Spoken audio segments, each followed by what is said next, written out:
Good afternoon, everyone. Let me start by introducing myself. My name is Kristen Calvi. I'm the publisher of Metropolitan Corporate Counsel.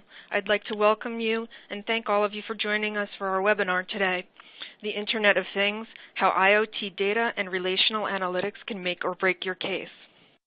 We are delighted that Dan Regard and Charlie Platt of iDiscovery Solutions have agreed to join us and lead today's presentation on this hot topic.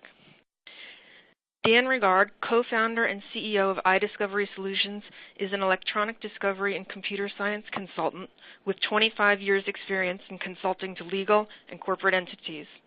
A programmer and an attorney by training, Dan has conducted system investigations, created data collections, and managed discovery on over 1,000 matters.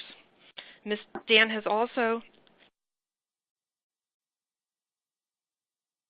both national and international experience advising on such issues as electronic discovery, computer forensics, structured data, and information management.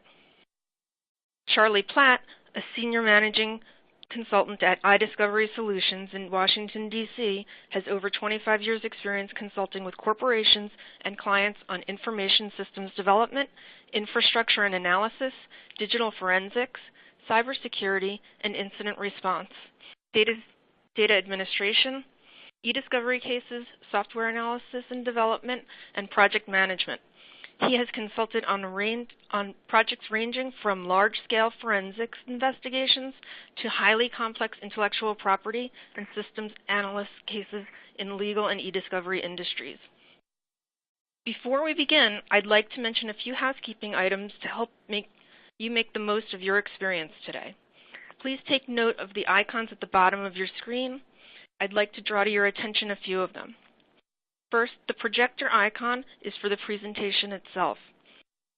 If you were to lose the slide view, just click on that and it will reappear. Also, to make the slide bigger on your screen, just click on the larger square on the right top corner of your slide screen. The Q&A icon is where you can type your questions during the presentation. We will be keeping track of your questions, and if they make sense to address on a specific slide, we will do so. Otherwise, we'll respond to your questions at the end. If for some reason we don't address your specific questions during the webinar today, we will reach out to you individually. The green icon with the folded paper corner holds additional information you can download and review. The blue icon with the clipboard is a survey. We would very much appreciate it if you could take 1 minute at the end of the presentation to complete this. Again, during the webinar, please feel free to send any questions you may have through the Q&A box. Now I'd like to invite Dan and Charlie to take the reins and begin with their presentation. Good afternoon, everyone. This is Dan Regard. And this is Charlie Platt. Welcome to the Internet of Things. It's not your grandfather's internet. No, it's not. Charlie and I, it's difficult to present to an audience where we're not getting voice feedback, but hopefully we'll keep you entertained and educated as we go through some of the latest developments in Internet of Things, the technology that we engage with clients on a regular basis. And through some of this background, hopefully you'll come away with some ideas for your own cases. So I think to get started here, let's take a quick step back and actually describe what it is we're talking about when we say the Internet of Things. So what is it? Well, informally, it's this vast array of devices that are becoming connected to the Internet that either actively or passively are communicating back sensor readings, time, date, and location. Officially, though, we have a definition for everyone. Officially, it is any physical object that features an IP address for Internet connectivity and communication occurs between these objects. What's an IP address? The Internet Protocol address? Well, there's IP4 and there's IP6. There's a big difference. What's interesting is that they promulgated a new format for Internet Protocol, this IP6, and that allows so many new addresses. We literally could assign a piece of Internet Protocol address to every grain of sand on Earth. We may not need that many tomorrow, but some of the projections of where we're going electronically calls into question whether we will in the future. So a grain of sand is pretty physical, but Do you think IP addresses and physical devices are a requirement, or can we have non-physical devices? Well, let's see what we get to as we go further along. All right. So why should you care? Why do we care what the Internet of Things is? Well, first of all, it's a piece of technology, and the Bar Association has been telling us both at state level as well as federal level or national level, attorneys have an obligation to keep up with those tools that either constitute helping us practice law or the target of the law that we're practicing. In this case, internet connectivity and technology can be both. Tools that we use to run the law firm or the law department, plus the subject of the litigation itself. And the ethics rules are pretty straightforward, and they're actually pretty stringent. ABA Model Rules for Professional Conduct, Rule 1.1, footnote 8, an obligation to maintain requisite knowledge and skill. Lawyers should keep abreast of changes in the law and its practice, including benefits and risks associated with relevant technology. Associated with relevant technology, and engage in continuing study and education.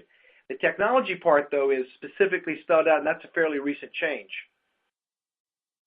California's gone even further by building it into this recent opinion from last year, opinion 2015-193. And by the way, I am not a fan of reading content on webinars and presentations, but in this case, these are the two slides where we really want to reinforce this information. California's formal opinion, attorneys who handle litigation may not ignore the requirements and obligations of electronic discovery. A lack of technical knowledge in handling the discovery may render an attorney ethically incompetent, even where the attorney may otherwise be highly experienced. I think that's enough with the stick. Let's talk more about the carrot. Why are we even talking about this? Well, there's been a lot of changes out there as to what's going on with the connectivity. And a lot of it, frankly, is opportunistically driven. I always describe it as there are people in California going to bed every night trying to dream up the next Facebook, the next Uber, the next crowdfunding project that's going to make them and all of their co-participants the next billionaire. Absolutely. So speaking of billionaires, today we're spending $655 billion a year on Internet of Things devices. Already? I thought this was new. This is today. This is 2016. 6.4 billion Internet of Things devices out there. But look at this. By 2020, they anticipate $1.7 trillion a year to be spent on Internet of Things. Is that just the objects, or is that also all of the problems and the challenges that surround them? That's an excellent question. The entire Internet of Things device connectivity infrastructure does not have to deal with litigation, lawsuits, legal costs, doesn't have to do with actually using or obtaining the devices. This is simply research and development. How many products. devices is that? 20 billion devices. But is that more than one device per person? Right now, there's, 7.5 billion people on the planet? So, yeah. Unless we're going to get busy here in the next 4 or 5 years, yeah, it's going to exceed the number of people.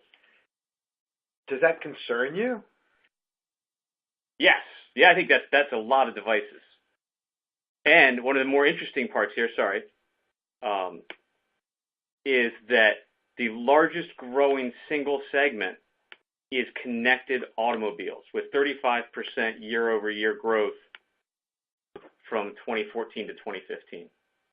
I've seen information indicating that cars can have as many as 15, 20, or 25 devices in them that are tracking motion, vector, acceleration, pitch, and yaw. It's intriguing. So the real question is, the world is changing, and there's nothing we're going to be able to do to stop that. Are we changing with it to keep up? You know, I would say that we're not, because you can't. The information, the technology is so new. You hear about it, we typically hear about it in a case context, and then have to go and research it, because it's some new device that was released last week, last month, last year, that really hasn't hit mainstream yet, even though it's out there. Whether it's a smart cup that tracks how much you're drinking water, or it's a smart tennis shoe that tracks how many steps you're taking, these things are very much a part of discovery, but very much not a part of everyone's vocabulary. Absolutely. So let's take a look and see, what do we have out there as far as devices?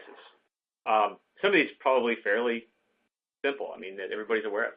your smartphone, your Fitbit. I mean, those are fairly mainstream devices. I would agree with that. These other examples, the Amazon Echo Dot or Dash, that is the technology that's Amazon's recent contribution to the verbal assistant, where you can speak to Alexa, and once you speak to Alexa, she'll listen to your question, respond to you. These are 3 different ways of getting that voice command out there. It's indicative of a whole line of devices, from smart televisions to smartphones to smart speakers, that are monitoring audio feedback, waiting to respond, but in doing so are listening literally to everything you say, even if briefly.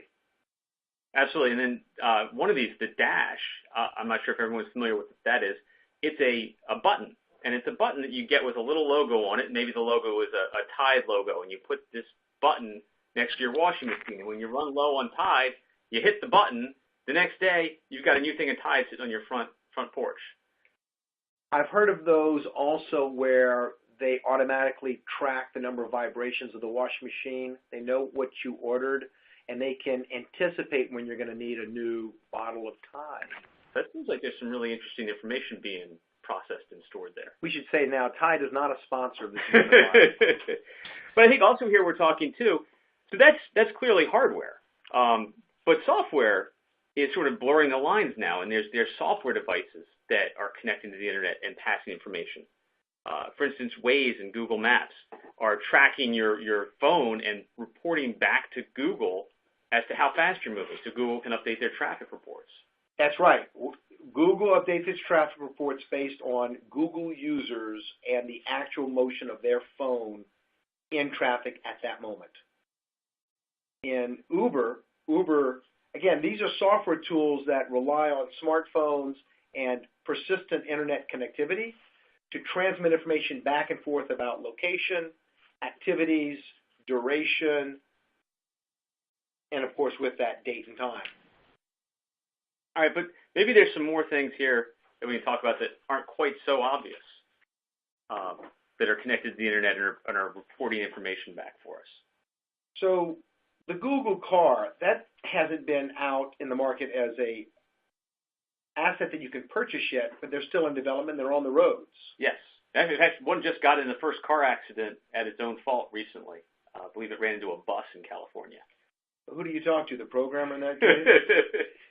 So the Google car is an example, as we talked about cars earlier, of a whole array of sensors and devices that are monitoring motion, environment, light, video cameras, audio, signal processing, communicating with a central brain that may be elsewhere to help it determine best route, best reaction. It's sort of a localized version of the Mars rover. It's very connected, and it's indicative, even if we don't have fully automated cars in the future, of what aspects of a car could be automated. Absolutely. And then the second one down here seems like a step back. It's a Jeep Cherokee.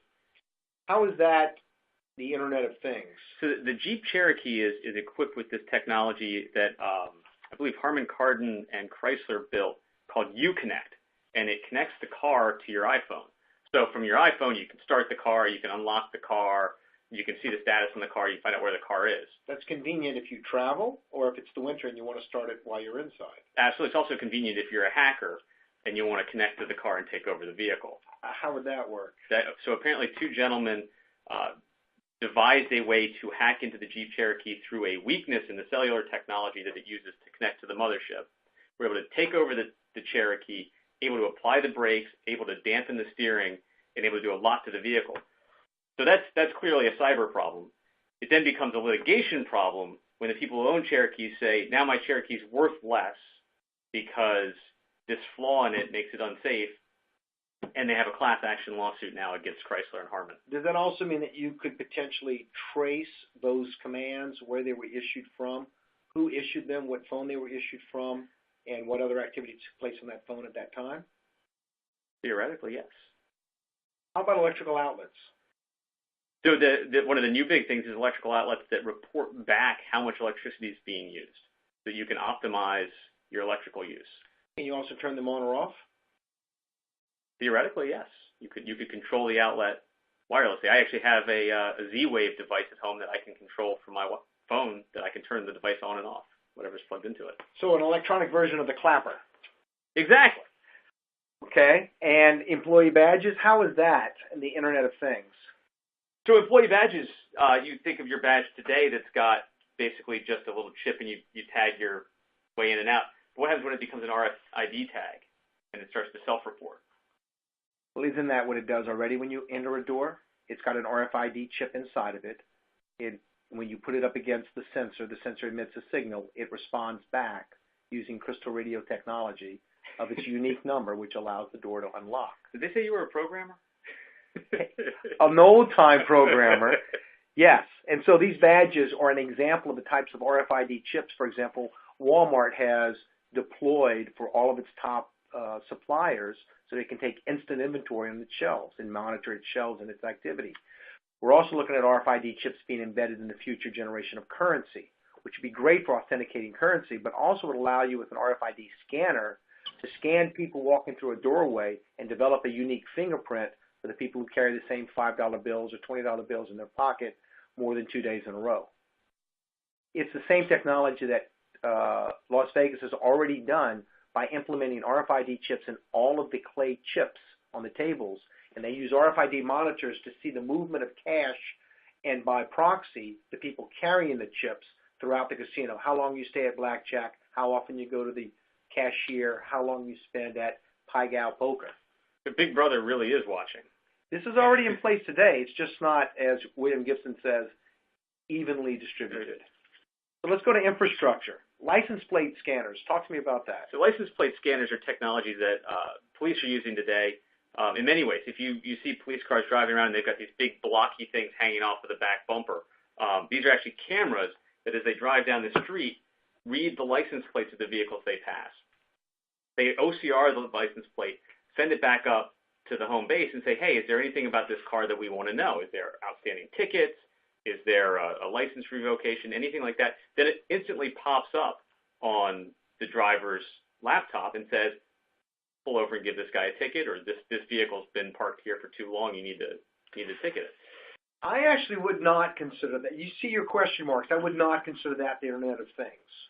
That is a physical image of a physical device. Now, if the license plate was telling you automatically who it was without the camera, and you just needed an antenna to read the license plates driving past you with an electronic signal, I would consider that the Internet of Things, and I see that coming. Mm-hmm. Do you think there's a disconnect between a device observing the world optically and reporting versus a device reporting on itself? Absolutely. Take my Easy Pass. My Easy Pass sends an electronic signal when questioned at the toll gate that my car is passed. And as you know, we've dealt with Easy Pass records in various litigations of determining when employees were traveling to the office at strange hours of the night. That is an automatically reported signal to the toll receiver, not relying on the cameras the toll booths also use to take photographs of the license plates. So I would consider the Easy Pass definitely an Internet of Things object, passive, not active. Mm-hmm. I would not consider the license plate scanner, although it's equally useful. Yes. Interesting. Talk to me about tea kettles. So I have no idea why anybody would need their tea kettle to connect to the Internet, but apparently in London, there's quite a few of these. There's a lot of tea kettles in London. And many of them are now connecting to the Internet. And the difficulty with these tea kettles is that they are fairly insecure. So a company called The Register, which does a security blog, identified these tea kettles, identified how easy it is to get into them, and identified the quantity of them that are in London. Well, just because your tea kettle is hooked to your Wi-Fi and your tea kettle is accessible from someone who's not on your Wi-Fi, it becomes a doorway into your Wi-Fi. And I guess through that way you could hack into your children's video monitors. Absolutely. Or these electrical outlets or something else. The bigger issue is now we have all of these electronified tea kettles in London, and we can validate how many people in London actually take tea time and how long they cook their water. That is the Internet of Things, showing massive trends on a macro scale for individual actions. It could help us control electrical spikes. It could help us understand when you should be driving, when everyone else is taking tea. Yes. And it can help us understand when someone was in the house versus not in the house if they're making tea. Well, what about light bulbs and shipping containers? So shipping containers, similar to what you talked about with the RFID tags for inventory. An intelligent shipping container that knows what's in it, knows what's been taken out and put back in. That also monitor their temperature for temperature-sensitive contents? Absolutely, and moisture? reports back whether anything's changed over the period of its shipping. Can I put one of those on my fragile box to see if it was really handled with kid gloves? In theory, you could probably put a device inside your box and when you retrieve it on the other side, see what it measured as far as G-forces and temperature. What about light bulbs? So light bulbs, I don't know if anyone's familiar with the Philips Hue light bulbs. Apparently, they're essentially a Linux computer inside a light bulb. Now, we're going to come back to light bulbs and electrical outlets toward the end of this presentation, but the message at this point is the household is becoming electronified, and while it may provide some functionality and usefulness, hopefully that's why people buy it, it's also creating an electronic record, a digital log, if you will, of when those devices are engaged, and that can be used to infer if people are in the house, who is in the house, multiple locations in the house, time of day, etc. Yes. So all of that might be what the Internet of Things is. Let's take real quick and just say, what is it not? What are we kind of putting off to the side, saying these are systems that are traditional IT systems and sources of ESI, but not necessarily considered Internet of Things. We should probably add license plate scanners on here. I was going to add that from your earlier, that was completely off base. But even though these traditional systems are what we consider large enterprise applications, the data they're dealing with may come from IoT devices. I mean, an inventory system that tracks the inventory based on RFID chips embedded in the packaging would be an operational SAP system or an Oracle system. But the data that it contains come from these devices. The same as the invoicing system for the toll gate, the same as the data security downstairs at the basement of the building, monitoring people in and out of the building with door swipes. The door swipes are IoT, but the aggregation and analysis of that data is definitely not. Yes, it's more traditional. The end point of the data where it lands is ending up into traditional IT systems. I think I saw recently where Apple is now integrating the presence of a user by the proximity of the watch, allowing your watch to let you log onto your computer. So it's communicating a signal from a small device that's having a reactive result on a larger device.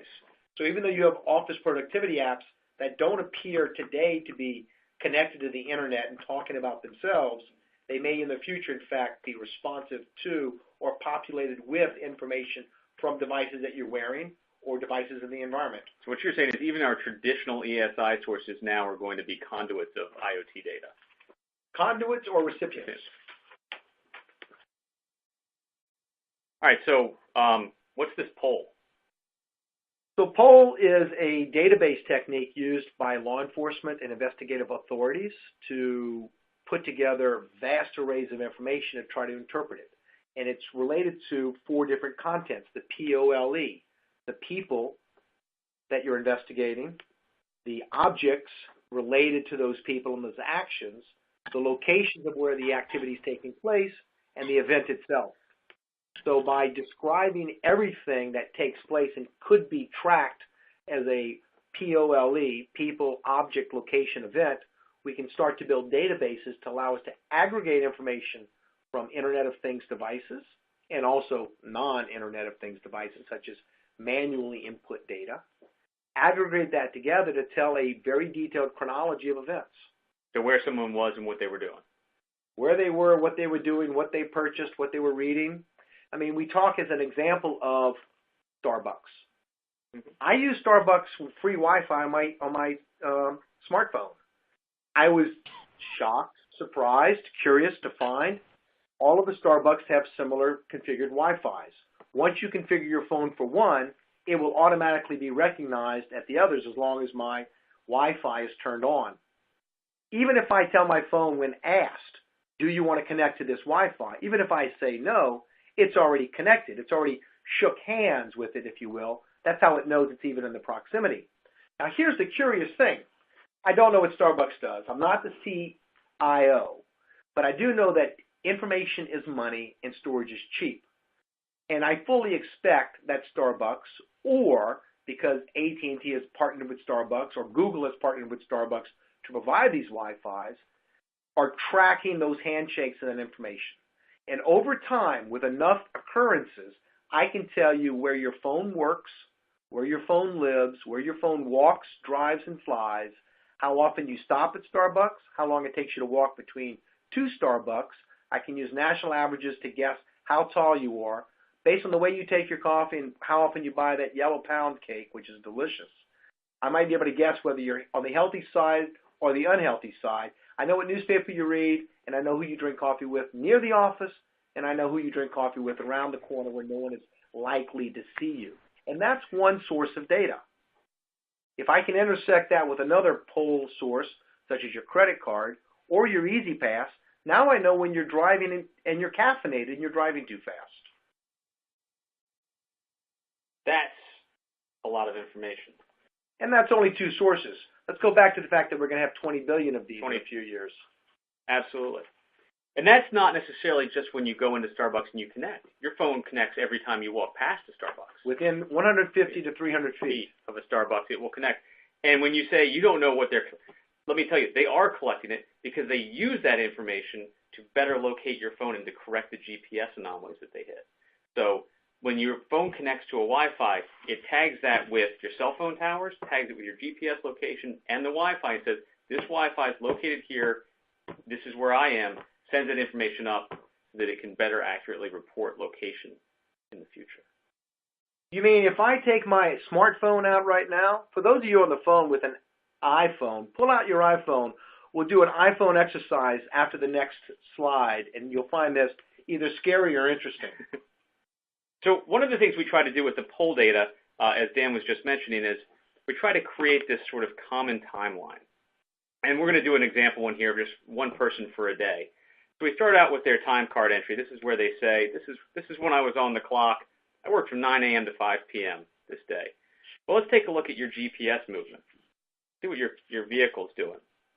Okay, so this is when you're driving in your company vehicle. Here's customer visits. This is what you've told us you're on site with customers. Okay, so we start to fill in the day, but we still got some pretty big gaps. What's going on? So personal phone calls. When are you talking on your phone with people outside of work? Well, that's strange. That seems to be the same times you're moving. There's some times here when you say you're on site working that you're also talking. And when are you connecting into the company systems? And at the end of this, we have a pretty good idea of how you spend your day. Do you expect that there'll be some type of digital or electronic activity at almost every 5-minute interval? No, but what we do notice is when there's a desert and we don't have any.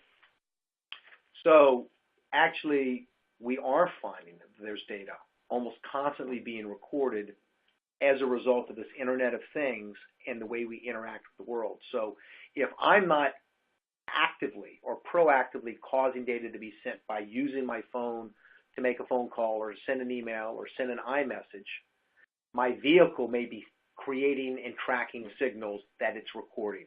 My phone, because of Wi-Fi and tower data, may be creating information. My phone company is tracking my GPS location, either because A, to help me, B, to route my calls, or C, as part of our 911 location system here in the United States. So for all these different devices tracking my activity constantly, you don't have enough gaps filled because you didn't go to enough devices, but you could fill in the whole thing if you needed to. So we may have a question from the audience at this point. Yeah, so it looks like someone has a privacy concern. IoT has such privacy issues attached. How do we keep any semblance of individual privacy while being connected? So how do we take advantage of these devices and still maintain some sort of privacy? Well, right now that's a gray zone because the United States does not have a lot of data privacy protections for the vast myriad of types of data and devices that are out there. We have it for healthcare. We have it for some very select market verticals. Other countries like Europe, the EU in general, Canada, even Mexico, ironically, we don't often associate with high security because of some bad reputations they've had with crime. Nonetheless, very strong rules and regulations around data privacy and data controls. Right now, in the United States, not so strong, and it is in fact an issue. But like all other items, the fact that the data is being generated and exists is not by itself the privacy issue. It's who has access to it and how they analyze it. If you took my iPhone and analyzed the places I go on a regular basis, you could determine fairly quickly if I go to church and which church I go to, if I go to political rallies and whose political rallies I go to, what types of nightclubs I like to frequent, and you could research the demographics of those nightclubs, and you come up with a pretty good profile of my religious preferences, my sexual preferences, and my political preferences. And all of those lend themselves to abuse in the wrong hands or used for the wrong purposes. As an exercise that I promised earlier, for those of you with your iPhones, go to your home screen and open up your settings. In your settings, go down to the bottom of the third group to privacy. Once your privacy screen comes up, go to the very first one, location services. In the location services screen, go to the very, very bottom to system services. This is buried quite deep. Under system services, go to the bottom of the first group, frequent locations. And there, if that's turned on, you will see places that you have traveled to frequently and recently. Mine is turned on. My first one says Arlington, Virginia. If I click on that, I actually get a map of Virginia with circles indicating where I've been and the entries below it. And if I click on one of those entries, it tells me not only exactly where it is, but the days that I've been there and the hours of the day that I've spent at that location. This information is very helpful if you use your smartphone to help remind you, buy milk when you get within 5 miles of home, or to tell you the traffic on the route from home to office, or to remind you other geocentric issues. But in the hands of the wrong person, again, this is an in-depth purview into the things that I do, the places I go, and how long I spend there. That could be a privacy issue. And those of us who are sitting around with their Android devices feeling pretty smug right now, we're just as open to this. You're worse. We can look at your Android activity typically by logging on the internet. We don't even need the device to examine it. My Android device just recently told me in the morning that my commute to work was going to be an extra 15 minutes. Now, mind you, I never told my device where I work. I never told it when I go to work. I never told it to alert me to this. It just simply thought, hey, he goes to work every day. He goes to this location. He spends this time there. I think that's work. He's not there right now, but it's coming up on the time he usually goes. And I happen to have noticed that there's extra traffic today. I think I'll let him know. That's pretty cool. It is cool. But again, we're striking a balance, as Chris Surdak has said, an author that I really love. If you haven't read his book, Data Crush, check it out. We're moving the needle from cool to creepy, and that's the balancing line. And what defines cool versus creepy changes as the technology changes, and it changes as our expectation of privacy changes. As our society, yes. And what was cool a year ago, when you start to put it together with other things today, may be creepy. Yeah. We can take two things that were not creepy and put them together, and they become creepy. I don't need any more examples of that. So I don't know if we answered the question or we just made it worse. So how does all this affect litigation? We've made some oblique references to other cases and other issues. Internet of Things, it's recording where something happens, when it happens, the day it happens, and typically some other aspect of what's happening. That seems relevant to me. Mm-hmm. So it's helping us resolve questions of facts. Some other topics off to the side that generally come into play when we talk about the Internet of Things. Cybersecurity, forensics, big data. These are things that we think about a lot with this, and this is where the privacy conversation pretty much goes into the cybersecurity area and the big data area. We really don't have time to discuss all that today. No, but it's worth discussing. Instead, why don't we talk about a case study? Yeah. How can the Internet of Things help us resolve the questions of who knew what, when, where, and how in a litigation? All right, so we worked on a case recently, a Fortune 50 company with over 1,000 class members. Litigation goes back 4 years. So that's a fair bit of data when we're just talking traditional data. Just in traditional in terms of compensation data, time entry data, that could be a lot of data. Mm-hmm. But in this case, it was a lot more than that because there were questions called into whether or not the company had company vehicles with vehicle GPS, what type of email traffic had taken place, what type of cell phone usage had taken place, when had employees entered their time, what did the time entry say, were there invoices indicating activity, roughly, as you put out here, over a dozen systems and 1 billion pieces of data. The issue was, were employees engaged in meaningful actions on behalf of the company before they were clocked in? What is known as an off-the-clock litigation. In this case, the analysis of all these points of data was helpful to determine actions that predated or postdated the compensation time during the day and allowed inferences to be made as to what those actions were and whether or not they were for the benefit of the company and rose to a level of triggering compensation. Absolutely. So we went through several different systems, almost a dozen, I think. Like you said, GPS, invoicing, their actual network logins, what they scheduled, what they said their time was. We even looked at web server logs, I think, at one point to see when people were connecting to the intranet. So just from a location perspective, what type of location analysis were you able to conduct with this type of data? So we have a couple of things here. We have the where he was, where he said he was chart. So we're going to try to do an animation here. Hopefully this will work for us. We're going to walk through this chart and try to make sense of it. On the left-hand side, we have where his GPS tells us the individual actually was. And on the right-hand side, we have where the individual reported that he was. So we start out in the morning, and the first thing we do is we go to a spot that's not even on the reported side of things. And we sit there for half an hour. Okay. Now, granted, half of that, 15 minutes, was before the workday begins. This individual starts his workday at 7. The other 15 minutes is after his workday's begun. So then what happens? Then he drives down here, and yes, he's actually at a location that he's reported to be at. Although you note, he's reported he started here at 7:04.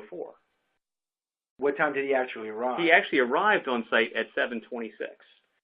So maybe he arrived 20 minutes after he said he was there. But that's understandable because he was spending time at the park. Yes. Where does he go next? Next he comes up here. Again, this one coincides with a known location, a reported location. And the time seems pretty decent. It pretty much matches up on that. So his reported time, which is a manual process, is being correlated with his GPS time, which is an automated process, or this IoT. Yes.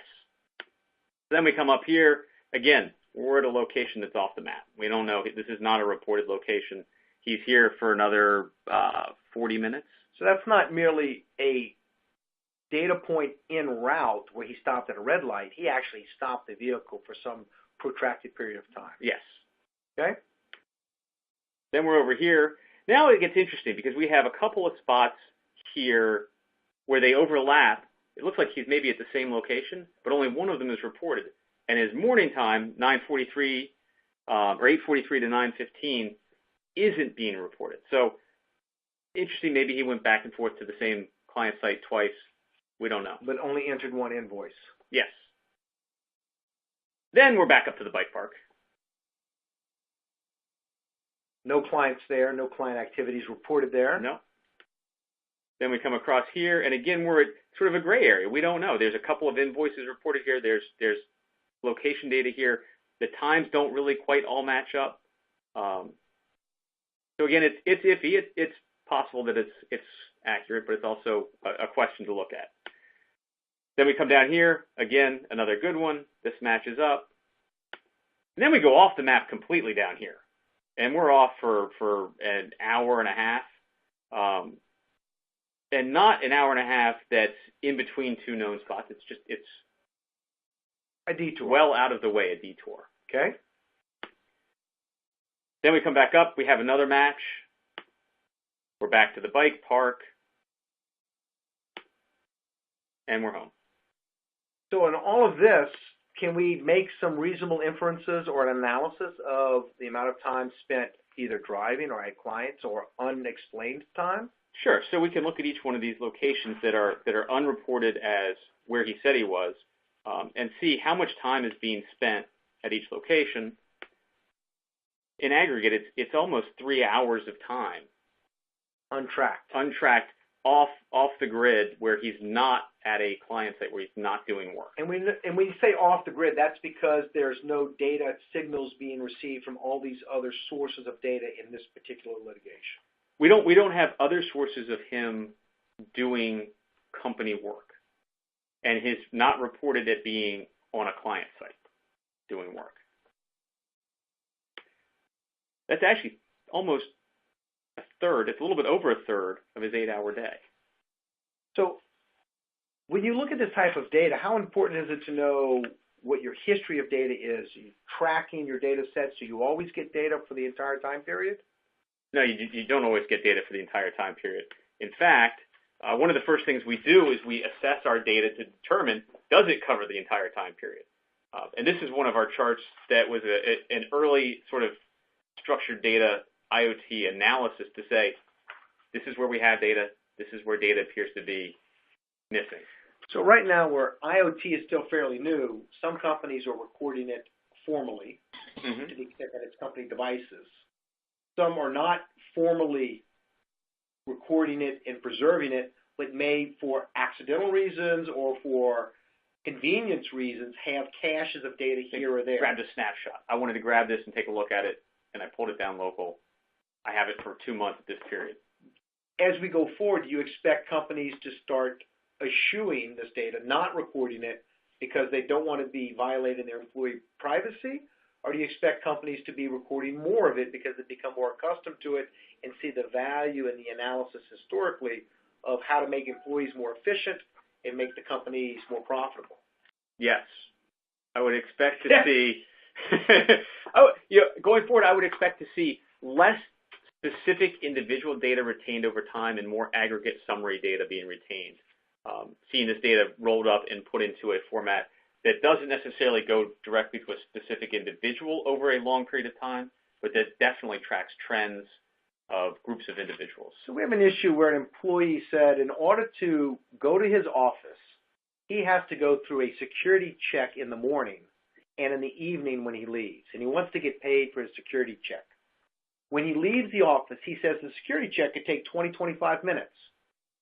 Can we analyze, and I see you've put up a graph, how long he actually spent in the security check?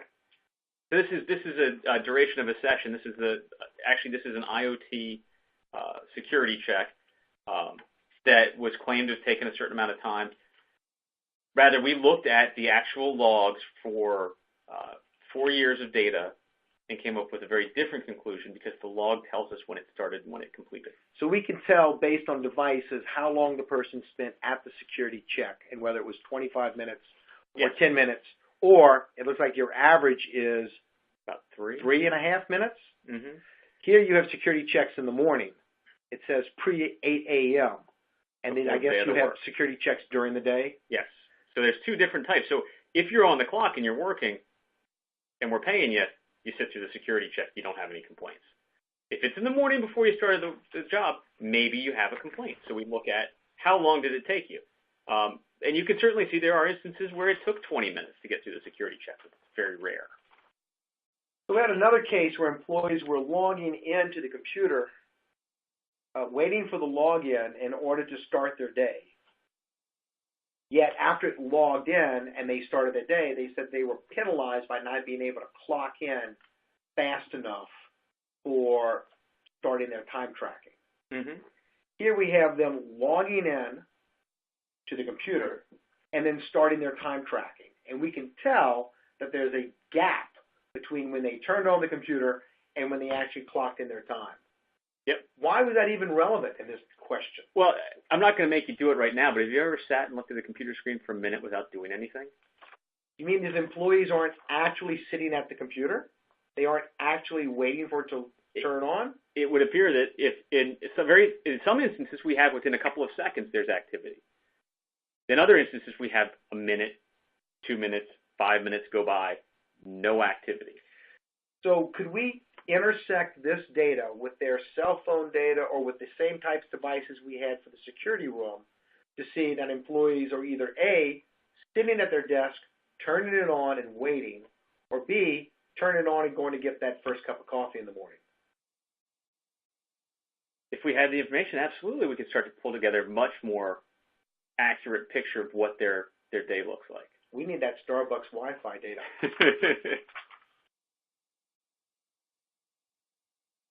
All right, so this one is going to be kind of interesting. Again, it's another animation that's going to try to pull together what we call a day in the life of an individual.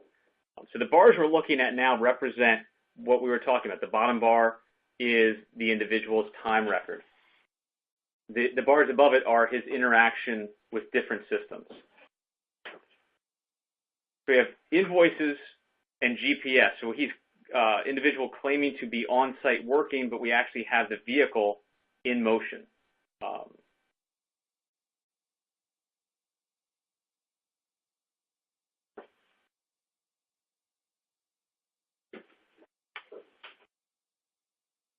We have technical difficulties with our slide.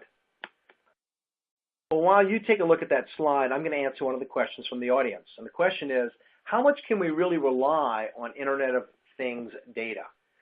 The listener says they have a Fitbit, and it seems to always miscalculate the number of steps. I think I have the same Fitbit. You could have the same steps. So the issue is we find there can be errors in some of those calculations. In fact, I think for some of the heart rate monitors, there's actually litigation out there over the accuracy or inaccuracy of heart rate monitoring. The issue for us, though, is we tend to find that the GPS is fairly accurate. Mm-hmm. It starts off a little cold, but then quickly calibrates down to a range of about 10 feet. It is interesting to note, if you see GPS data, as you're looking at it over time, a stationary object will move itself as it gets more accurate as to its location. So if you see GPS information and it appears that an object is moving around in a small location, the object itself may be stationary. It may be the GPS is getting more accurate. The calibration process. It's calibrating itself. We find that the date and time is fairly accurate. We find that the indication of motion for a Fitbit is fairly accurate. Something was happening. It's just a question of, was it the same amount of steps as was described? Sure. And there's one that I remember reading recently about a Fitbit device being a medical assistant, not knowing necessarily the specifics, not saying, oh, your heart rate was 93 beats per minute, but to know when a change occurred. Your heart rate was 60 and it spiked to 110. So maybe the 60 wasn't exactly the right number, and maybe 110 wasn't exactly the right number. But the fact that it went from a moderate level to an increased, heightened level could itself be relatively indicative, even if not absolutely indicative. Exactly. So that would depend on the exact type of device and the information you're trying to derive from it.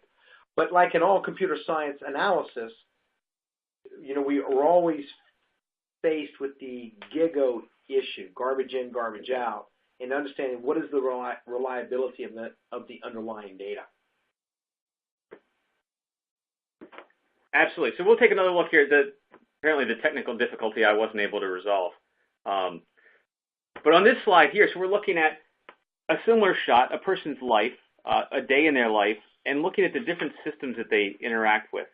And the interesting thing about this one is we've overlaid GPS information on top of system interactions. So all of the large bars are interactions with different systems, and the line chart is the GPS distance from their own home. So why does the line chart flat? The line chart's flat when the vehicle is stationary for a period of time.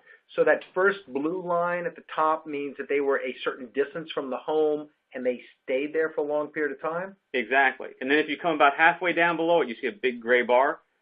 That's when they reported to be on-site performing in it. So the plateau correlates to some reporting of being on-site. And if you go through the line bar, you see various plateaus correlate to that same invoice line. Yes.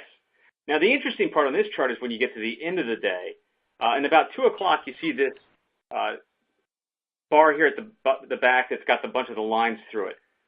that's indicating that his vehicle is reporting that it's sitting in his driveway at home. A lot of reports, no motion. Yes, a lot of reports, no motion, and the GPS position is at home. Now you'll note, up above there, we have one of these red plateaus. That's where he's reported that he's been on site at a client. But he's not. But he's not. He's at home. Oddly enough, if you track this red bar to the left, you'll notice there is a plateau in the morning. So he probably did go to a location roughly that distance from home. Just not at the time that he says. No. So you're correlating two sources of data to provide an accuracy or dispute the accuracy or integrity of that data. Yes. One of these is probably right, and one of these is probably wrong. And the question is which. And in the case of Internet of Things, we tend to assume that the device that automatically reports periodically is more objectively correct than the one that is subject to human input and manual error. Sure. And then you can also notice that the very bottom here, this green bar going across, which is his time card, the red bar at the very end is his overtime he charged that day. So we have the question, if these are some of the artifacts, such as the GPS of the Internet of Things, how does one collect data from the Internet of Things? The answer to the audience member who posed the question is the following. Most of the time, we seek to collect the data from the central system that the data is reported to. So in the case of GPSs, in this case with 1,000 employees, 1,000 GPSs, rather than going to the vehicles are reporting every 5 minutes to the GPS manufacturer and the company that provides the GPS service. That company has been aggregating the GPS data, and it's collected from there. You wanted cell phone positioning information, my preference would be to subpoena the telephone company to get that GPS tower location. They have a long history of it. They have a lot of detailed history of it, and you can get a lot of very accurate position information rather than going to the phone itself. Yet there are devices on the phone, on your smartphone, I have an iPhone in my hand, that actually have on board a cache of up to 7 days of data. Most people don't know that, but the accelerometer chip on the iPhone has 7 days of data on the chip.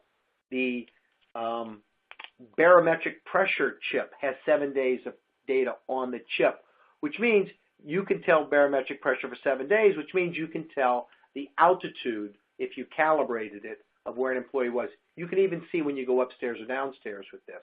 And based on the time and the speed of changing, you can make an informed guess as to whether they're riding an elevator or taking an escalator or taking the stairs. And that's been proven by an academic study. So that's another question. Let's go to the next slide. What is the future of IoT data? Charlie? The future of IoT data is what you think of as the matrix, where when you look at everything, it's all being reported. Everything is being tracked. Everything is being reported. Everything is being aggregated. So when you look at the world through an IoT viewpoint, you see something like what we're seeing on the screen here, where we're not seeing the people and individuals. We're seeing data about everything. It's one of those things where when we talk about people taking, metadata is the story of the data. It's actually, in many cases, more interesting than the content. We have, I think we mentioned this earlier, we're going to get back to this. Your home is going to be connected. Well, that's the vision of several companies. Apple included that most prominently in their recent keynote address from the Worldwide Developers Conference last Monday. The future of the HomeKit, which is Apple's solution to integrating and automating your home, is putting placeholders for all these different issues of living room, thermostat, the window shades, the light bulbs, the door handles, the dining room lights, the garage door, the smoke detectors, on and on. This is a small subset of all the items that they indicated. Not only if you can track what's going on, so can anyone else who has access to that data. So we've got our connected home. What about our cars, connected cars? I think we said at the beginning cars were one of the fastest moving segments. So this is the coolest thing I've heard of in a long time, and I hear some pretty cool things. This is the idea that cars can be programmed with the right antennas and the right software and devices to not only understand what the road conditions are, where cars can actually understand if there's water on the road or ice on the road, light, dark, rain, sleet, or snow. They can also be allowed to communicate with other cars. And this is not by communicating to a satellite or to Google Maps. It's actually from car to car in what is known as a mesh network. That cars could actually propagate a message, much like a physical propagation of cars slowing down for a traffic jam, and that slow down propagates backwards down the highway. You could have a message propagating electronically and invisibly down the highway, telling cars at the back of the line, hey, there's ice coming up, there's sleet coming up, there's snow coming up, and to take appropriate reaction to that, whether it's changing the thermostat, turning on the lights, getting the brakes ready, slowing down the vehicle, all of these things, tightening up the seat belts, can contribute to driver safety. And finally, an entirely connected world. So we think about all the different types of devices that could be connected, from shipping containers to nuclear reactors, to the cars, to the individuals, to our Fitbits, to our watches, our smartphones. And we start to paint an extremely digital viewpoint of the world we live in. Well, I would argue this seems futuristic, but in many aspects, a lot of this is already here. If the golf courses were there, you'd think they'd be able to tell me where my ball went. I've seen you golf. Nobody knows where that ball went. So to kind of pull this together, what does all this mean? Well, the first thing is we spend a lot of time in electronic discovery and litigation discovery worried about and focused on the content of documents, the content of emails, the content of conversations. What we're finding with the Internet of Things is we have a vast tapestry of information that tells us where people are, when they were there, how they got there, who else was there at the same time. And this context has become so rich in information, for some of our clients, it's replacing their focus on content. Context is the new content. So we've got time to change this path, right? We can change directions? Well, one of the listeners on the phone actually asked, how do we lobby for change? How do we lobby for greater privacy protection? And I think that's a real great question. Part of it is through some of the cases we've seen on law enforcement intrusions and unconstitutional search and seizure. But also, I would write to your congressman and say, I want to be, or your congress lady, who may soon be the president of the United States, and say, I want to have more legislation. I want more focus on these privacy issues because they matter to us. We've lost, I believe, a lot of the privacy we had because it wasn't recorded. Now it is. And we're trusting the people who have that data to exercise the right moral character, moral fiber, because we don't have the laws that address all of these usages. And in terms of the path of integrating and automating the world, I would say that path is definitely set. One of the corollaries of that is what used to be impossible is today possible, although it may still be difficult. That's a fundamental shift in the nature of the problem. In terms of this other aspect, that our liabilities are becoming our assets, and our assets are becoming our liabilities? Well, even before that, I would say from a legal perspective, from a lawyer who's trying to put together the evidence in a case, think back to the classic Perry Mason. How do you find any evidence? And he would come up with 3 or 4 or 5 pieces of evidence and then integrate those into a very compelling story, much to the chagrin of the prosecutor. Well, today we don't have 3 or 4 or 5 pieces of evidence. We have 3 or 4 or 5 million pieces of evidence, sometimes for a single event. So we've gone from an aspect of having too little evidence to really having too much.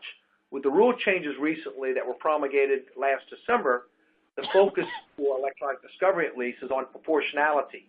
And proportionality has never been more important than it is with these types of issues because, as we've seen in your connected world or your connected automobile or your 20 billion objects, it's not can you find evidence, it's how do you distinguish between which of the millions of pieces of data you're going to invest time and resources to collect.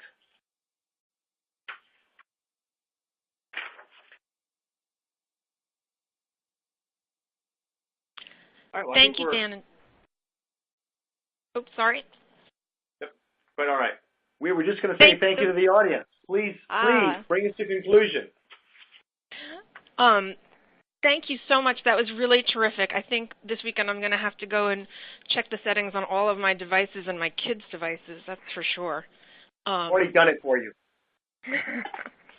I think it looks like we're out of time for questions. So again, if we didn't get to your question during the presentation, we will respond to you individually.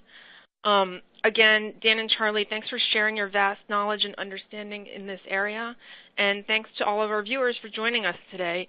If you would please just take a moment to take our short survey after we sign off, we'd appreciate it. And we hope you all have a great weekend. Thank you very much. Thank you.